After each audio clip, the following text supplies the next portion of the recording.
Boa noite, quinta-feira, 3 de janeiro, e na retrospectiva de 2018 vamos mostrar alguns projetos apresentados pelos vereadores.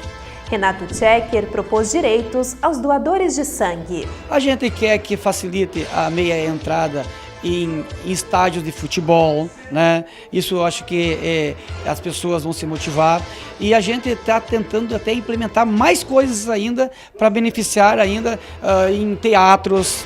Já Alex Necker iniciou o debate sobre a lei federal que trata da aplicação de 1/3 da hora atividade aos professores municipais. Para que nós possamos ter professores com carga horária dedicada à sua formação, a preparar a aula, a construir métodos de ensino inovadores, a propor atividades novas. E a criação de um programa para aproveitar alimentos não consumidos foi uma das demandas de Luiz Miguel Chais. A ideia é arrecadar mantimentos em indústrias, restaurantes, feiras e supermercados. Tudo que for coletado será destinado às entidades cadastradas ou pessoas carentes. Agora no canal da comunidade.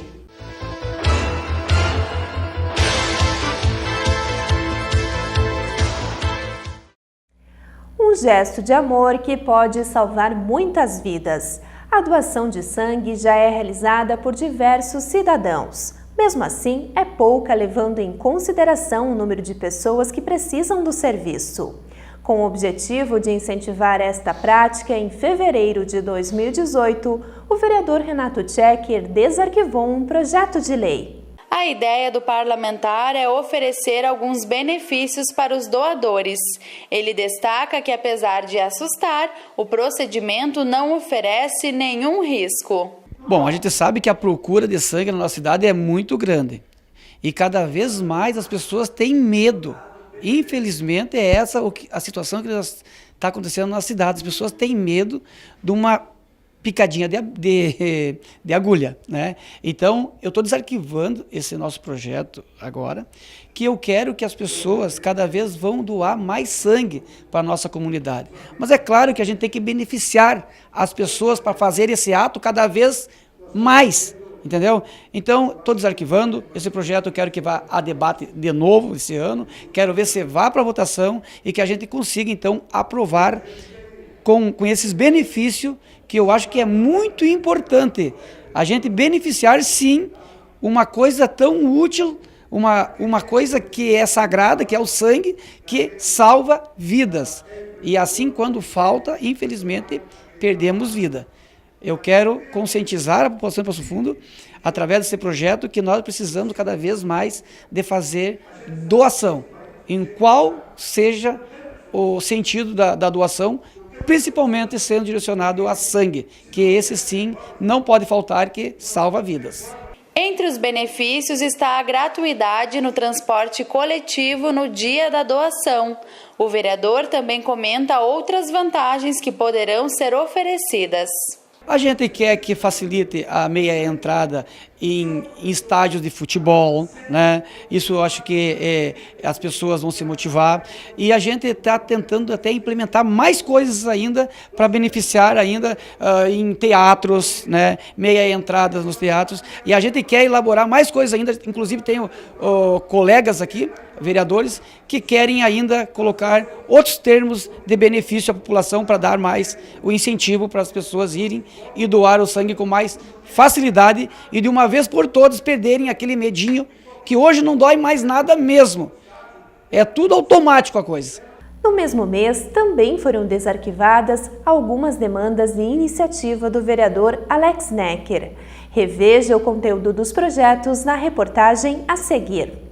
No primeiro texto, o vereador pede que seja regulamentada no município a lei federal que prevê a aplicação de 1/3 da hora atividade aos professores da rede municipal. É sempre importante a gente frisar para quem nos acompanha, para o telespectador e as pessoas que acompanham o Poder Legislativo. O diálogo com os setores, com a comunidade, é sempre muito importante numa formulação de uma nova proposta. Essa especificamente, ela atende um diálogo que nós tivemos com o CMP, né, os professores municipais. Nós temos uma legislação federal que prevê A lei que criou o piso do magistério, ela prevê que 30% da carga horária dos professores seja utilizada para a sua formação, para a hora atividade. A legislação municipal ela fala em 20%. Então nós estamos fazendo a adequação da lei municipal à lei federal. Aqui em Passo Fundo, com raras exceções, pouquíssimas escolas ainda dependendo da colocação de um ou outro profissional para suprir a carências, já cumpre isso, mas nós achamos que é necessário garantir na legislação municipal para que num futuro nós não venhamos a enfrentar algum retrocesso.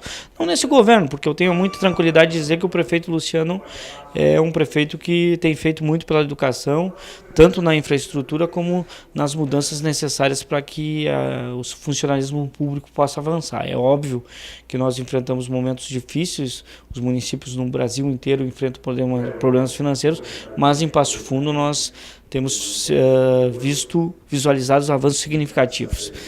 Então a garantia de que nós tenhamos a manutenção e a efetivação dos 30% na hora de atividade é o objetivo dessa lei, para que nós possamos ter professores com carga horária dedicada à sua formação, a preparar a aula, a construir métodos de ensino inovadores, a propor atividades novas e que possam auxiliar na formação das nossas crianças. Então, esse é o objetivo desse projeto de lei e eu não canso de frisar, essa demanda chegou através dos professores municipais, através da sua representação do CMP e nós achamos por bem protocolar o processo. Nós ficamos em dúvida se podia ser um projeto de lei, se devia ser uma indicação, se devia vir do Executivo Municipal, mas depois de sanadas essas dúvidas, nós protocolamos um projeto de lei que certamente contará com o apoio do plenário.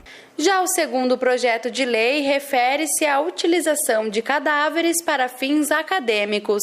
O comunista explica que a prática também já é assegurada em lei, mas ainda precisa ser adaptada para a realidade local. O ano passado nós apresentamos o projeto e aproveitamos o período do ano para discutir com as instituições, com os setores de saúde, com médicos, com enfermeiros, com os mais variados setores, dentistas, essa iniciativa. Ela é uma legislação extremamente importante, principalmente para os fins acadêmicos, para os fins de formação de um melhor profissional na área de saúde. A utilização e a doação de cadáveres para ensino é algo que já é rotineiro em vários lugares do mundo e também no Brasil. O que nós estamos propondo é uma legislação que possibilite que as instituições da cidade, tanto a Universidade de Passo Fundo, o IMED, a nossa Universidade da Fronteira Sul, a nossa Universidade Federal, possam entre si e com um regramento municipal construir esse sistema, que é um sistema de recebimento do corpo, de órgãos para fim de ensino. Esse ano nós vamos, depois de tudo, como eu já disse, no ano passado nós construímos, opinamos, a ideia é aprovar a legislação e depois propor uma regulamentação dessa legislação que envolva um corpo técnico responsável, a Secretaria do Município, as instituições e também um comitê de ética para monitorar isso, garantindo que essa doação, o cadáver, os órgãos, possam cumprir esse papel que é extremamente necessário na sociedade. Diariamente, quilos de alimentos são jogados fora. Um fato lamentável, já que temos entidades e pessoas carentes que precisam de ajuda. Pensando nisso, Luiz Miguel Chais sugeriu no ano passado a criação de uma rede de solidariedade. O parlamentar protocolou um projeto de lei para criar o Programa de Aproveitamento de Alimentos Não Consumidos. A ideia é arrecadar mantimentos em indústrias, restaurantes, feiras e supermercados. Tudo que for coletado será destinado às entidades cadastradas ou pessoas carentes. O programa, proposto pelo vereador Luiz Miguel Chais, estabelece ainda critérios para garantir a qualidade dos alimentos a serem consumidos. É um projeto onde nós queremos que o município, através da Secretaria de Assistência Social, ela cadastre, as entidades que poderão ser beneficiadas com esses produtos. Logicamente que esses produtos deverão ser destinados às entidades após análise da vigilância sanitária.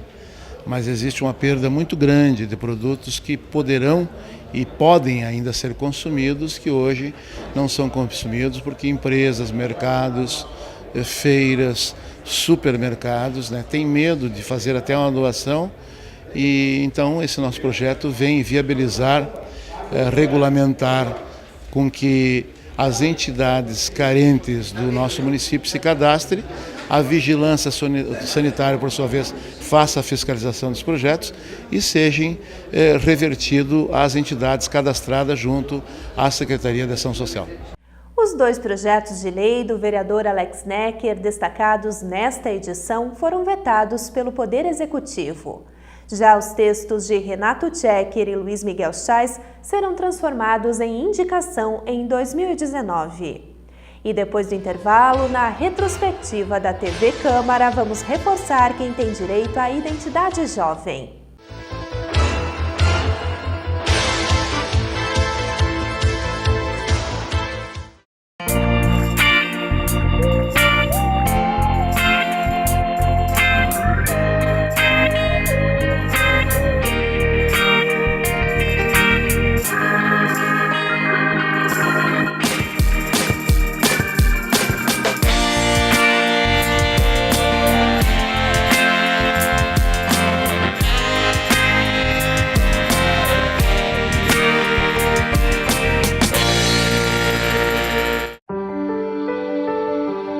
Aquela sensação que meus dias estavam contados aqui.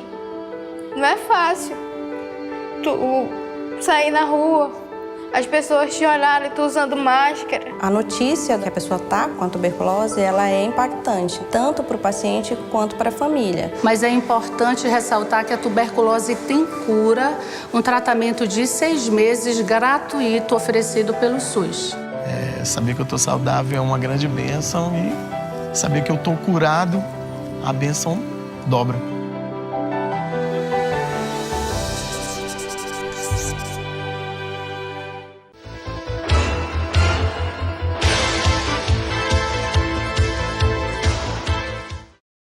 O Jornal da Câmara está de volta com um resumo do grande expediente de Matheus Wesp. Em fevereiro, o papel dos municípios diante da Federação Brasileira foi assunto do ex-vereador. Durante o pronunciamento, Tucano falou sobre o histórico do federalismo do país, desde a sua implementação até a Constituição de 1988, que estabeleceu a autonomia dos estados. Porém, segundo o vereador, esta autonomia não se constitui de fato, devido à exclusividade da União na legislação. Ele defende uma maior competência dos municípios para atender os interesses locais. A estrutura federativa do Brasil hoje pressupõe uma autocracia centralizadora que faça com que os municípios fiquem sufocados e não consigam resolver os seus problemas. As pessoas, afinal de contas, moram nas cidades, nos municípios, elas não moram nos estados ou na União. Então, são os municípios aqueles que primeiramente sofrem os problemas, vivem a realidade e, consequentemente, teriam melhores condições de resolverem esses problemas. Todavia, pela estrutura jurídica da nossa federação, ela é totalmente virada dos pés à cabeça. Por quê? Porque a União concentra grande parte das competências e poderes jurídicos, o Estado, uma parcela também significativa, e os municípios ficam quase que, diríamos assim, com a rapa do tacho das competências jurídicas, com pouco poder para de fato proporem matérias que impactem diretamente na vida dos cidadãos. Ficam, é claro, os vereadores parlamentares do ente federativo municipal, quase que tão somente, como as pessoas muitas vezes dizem, dando nomes a ruas ou propondo moções de apoio. Isso não deveria ser o correto, porque os vereadores, aqueles que vivem os problemas primeiramente antes dos deputados estaduais e federais, são aqueles que deveriam ter as condições jurídicas para resolverem essas demandas da segurança, da saúde, da educação. Wesp defendeu a necessidade de mudanças não apenas pelas competências dos parlamentares, mas também pelo orçamento destinado aos municípios. O grosso do bolo orçamentário acaba nas mãos da União. Claro que pela concentração de funções nas mãos da Presidência da República, pelo presidencialismo que vigora no país, há necessidade do Executivo compor, isso, claro, é uma tristeza, mas compor com bases parlamentares através da divisão desse bolo orçamentário. Isso leva a muita corrupção. Então é claro, se nós tivéssemos uma divisão melhor do orçamento, ao invés de deixarmos quase que 60% ou 70% do orçamento nas mãos da União, uns 14% ou 15% nas mãos dos estados e um restante nas mãos do município, fazer a inversão dessa quantidade, para que os municípios ficassem com 60% ou 70% do bolo orçamentário, até porque se compararmos a Federação Brasileira com relação à americana, modelo a partir do qual nós supostamente copiamos a ideia de federação, veremos que a União nos Estados Unidos tem poucas competências, quase que tão somente relacionadas à segurança externa e algumas medidas de segurança interna. Todo o restante se refere a competências estaduais e competências locais. Todavia, no Brasil, nós concentramos todas as funções na União, todos os recursos nas mãos da União, e os municípios, aqueles que deveriam ter capacidade de resolver os problemas, ficam com as mãos atadas, sendo os prefeitos, poderíamos dizer, meros executores das decisões tomadas em Brasília. Para explicar, o parlamentar também citou alguns exemplos. Imaginemos, por exemplo, uma licitação para a construção de uma escola que seja iniciada em nível federal. Se comparado com uma licitação feita em nível municipal, a fiscalização, o custo será muito menor, o custo no município e a fiscalização maior no município, se, por exemplo, acontecer com relação à União e o município ter que entrar de carona, como nós dizemos, falando do direito administrativo, numa licitação federal. Eu tenho um exemplo aqui em Passo Fundo que posso citar, de uma licitação federal que construiu escolas, e que o custo dessas escolas ficou muito além daquilo que poderíamos ter pago caso os recursos estivessem no município. Nós quase que gerimos a máquina municipal tão somente com recursos oriundos de outras fontes, federais, estaduais. Claro que nós temos recursos próprios, mas não chegam nem perto de dar sustentação àquilo que nós poderíamos precisar para gerir Passo Fundo com as nossas próprias receitas. E isso, claro, dificulta que o município invista em novas medidas. É por isso que nós não temos, se temos o exemplo do trânsito, a capacidade de resolver os problemas. Como o município vai construir, por exemplo, um aeroporto se não possui recursos? Depende de recursos federais, é o que está acontecendo no caso. Como o município irá fazer uma nova rótula, um novo túnel, se não possui recursos? Tem que depender do governo estadual. Então, sempre nós ficamos na dependência de políticos que não moram, não estão na localidade, estão concentrados ou na Assembleia Legislativa dos Estados ou em Brasília. E a capacidade de fiscalizarmos, pressionarmos esses políticos é nula. Ao passo que os vereadores, que são diariamente cobrados porque estão constantemente em contato com a população, não têm poder para fazer nada, porque não têm competências jurídicas pela estrutura da nossa Constituição e nem recursos para destinar às diversas matérias que os vereadores percebem que devem ser atendidas, mas que infelizmente, pela organização jurídica da forma do Estado brasileiro, não conseguem fazer nada. Em Passo Fundo, a Coordenadoria da Juventude tem a responsabilidade de trabalhar a formulação de projetos destinados ao público entre 15 e 29 anos. Por isso, no ano passado, através da Tribuna Popular, a comunidade recebeu orientações sobre a criação da identidade jovem.